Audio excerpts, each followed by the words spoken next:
Hi, my name's Martin, and this is Ecopista Heaven. Join me as I cycle through the heart of central and northern Portugal, taking in historic towns and cities and stunning scenery. On this 14-stage tour, I'm going to share the ups, downs, and challenges of exploring this beautiful country by bike.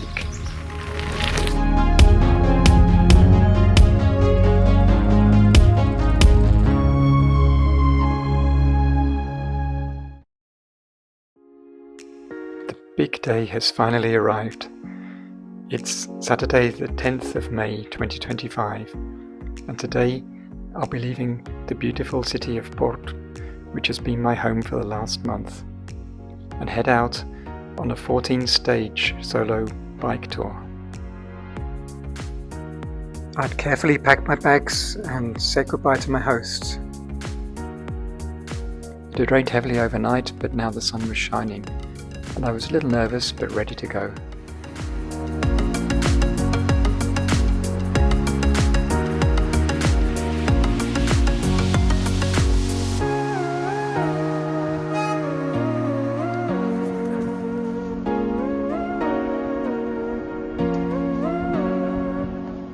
With 50 kilometers and practically no climbing, as you can see from the elevation profile, this should be a relatively easy first stage.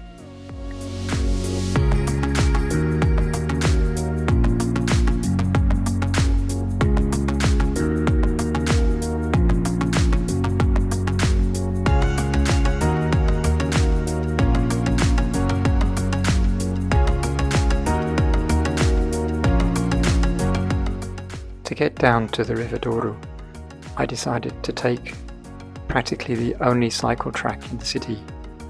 This took me past the construction site of the new metro line at Casa de Musica, and in case you're wondering, I didn't actually cycle through the construction site, it's just moved to the right since that satellite image was taken.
Worth stopping for a photo, kilometre 0 of the iconic red cycling path.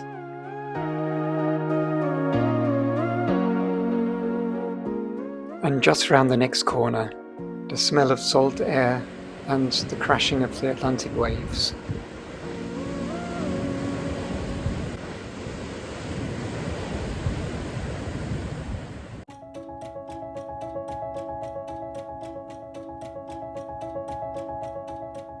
As I travelled south along the coast, a strange building caught my eye. The Capella do Senhor da Pedra was built in 1763. A Baroque chapel on the rocks. Today, in our social media age, it's become a mecca for content creators. But I needed to get some kilometers under my belt, so I headed on.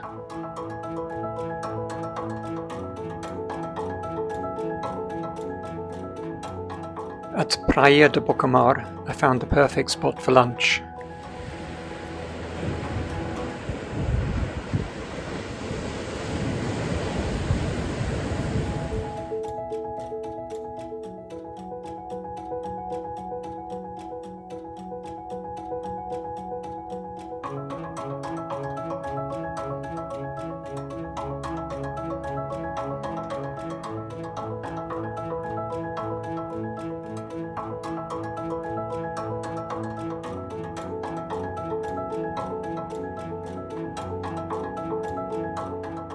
On the outskirts of Espinho, I discovered this creative car body workshop.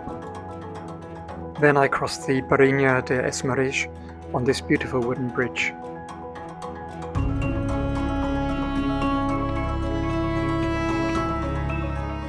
At Carvalheira, the emergency services were in the middle of a training exercise, with fake blood and bodies moaning for help. It's also the place where Google Maps told me to take this muddy trail next to the railway line. Well, it just got muddier and muddier until it stopped completely in the middle of nowhere, and I had to turn back.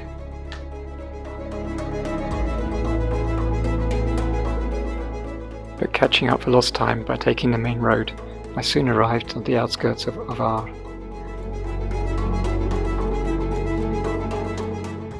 And my destination for the evening, the vintage balcony guest house.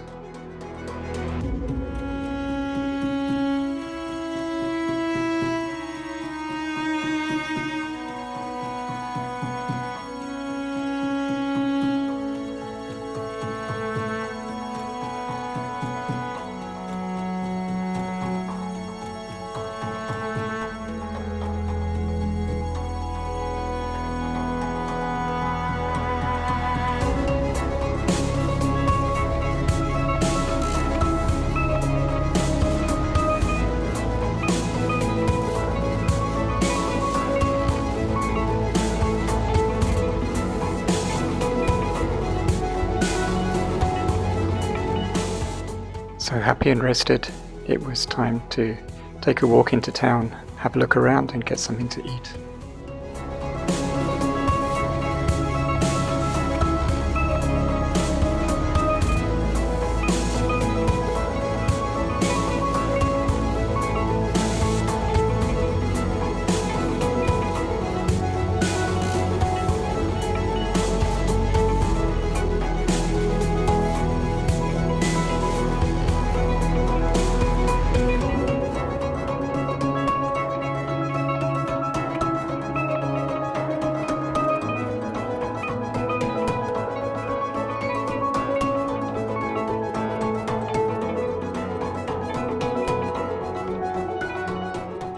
Yes, those are real avocados.